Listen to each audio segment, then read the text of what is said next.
For those who don't know Thom Hartmann, he's the #1 liberal talk show host in the country, and fair-minded, willing to look at the other side of most issues.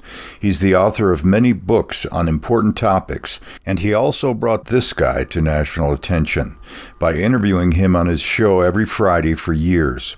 I've gotten to know Thom and his work and have the highest respect for him and for his ability to put together 3 hours of substantial talk radio every weekday, footnoted with articles and links, no less.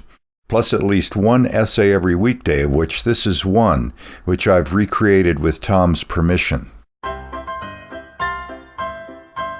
Last week, Hillary Clinton pointed out at a meeting of New York Democrats, Republicans will claim they're on the side of parents and family values, but they will do nothing for actual parents or families.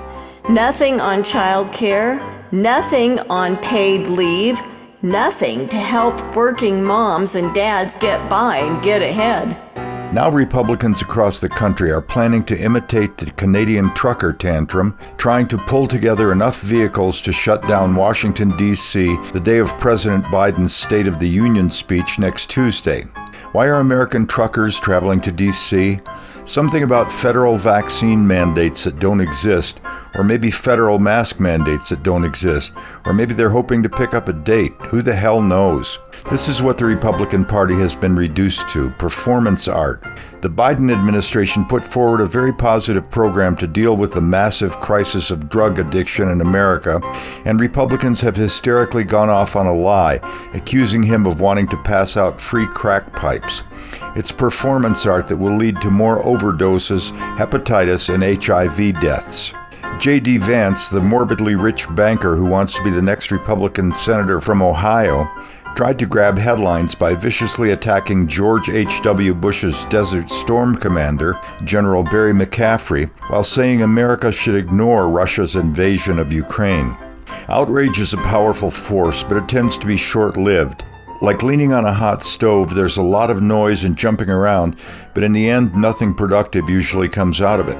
Republican billionaires who funded the Tea Party used outrage to try to destroy Obamacare, although now the GOP base is signing up for plans in droves while Republican politicians keep telling us we should prefer corporate insurance like Obamacare instead of Medicaid for all, for both seniors and everybody else. Performance art to help their donors make a profit.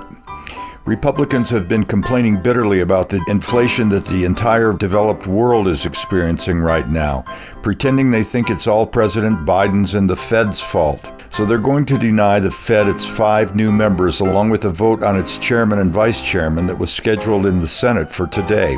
It's government spending causing inflation, they say, along with the Fed's zero-interest policies that arguably kept us out of a second Republican Great Depression during Trump's presidency. Therefore, every single Republican on the Senate Banking Committee refused to show up for a committee vote yesterday on President Biden's 5 nominees to the Fed, which is currently understaffed. By not showing up, they denied Democrats a quorum, so a vote, which would have pushed Biden's nominees to the floor of the Senate for the vote scheduled for today, couldn't happen. It didn't change the outcome, it merely delayed it. Performance art that cripples the Fed as we face a crisis. Republicans are also showing up at school boards across the nation, protesting the teaching of American history and sex education. Just like the Republicans on a Senate Banking Committee, they're making TV-worthy performances but not offering a bit of help. Republicans aren't volunteering to pitch in during the most severe teacher shortage in history. They're not contributing books to school libraries or helping teachers buy supplies. They're just complaining and threatening. Performance art. Republicans went bat guano crazy when President Obama, along with Britain, France, Russia, and China, worked out the deal that stopped the Iranian nuclear program dead in its tracks. In a bizarre display of unthinking performance art, Trump pulled us out of it, now much to the regret of the entire world as Iran is back to building nukes. But outrage-based performance art is all the GOP has these days. Nothing to improve our schools, nothing to support our families, nothing to help out small businesses, nothing to lower drug prices, nothing to rebuild America's crumbling infrastructure, nothing to heal the racial divide. All they have is performance art, and most of that is damaging our people and our nation. America deserves better.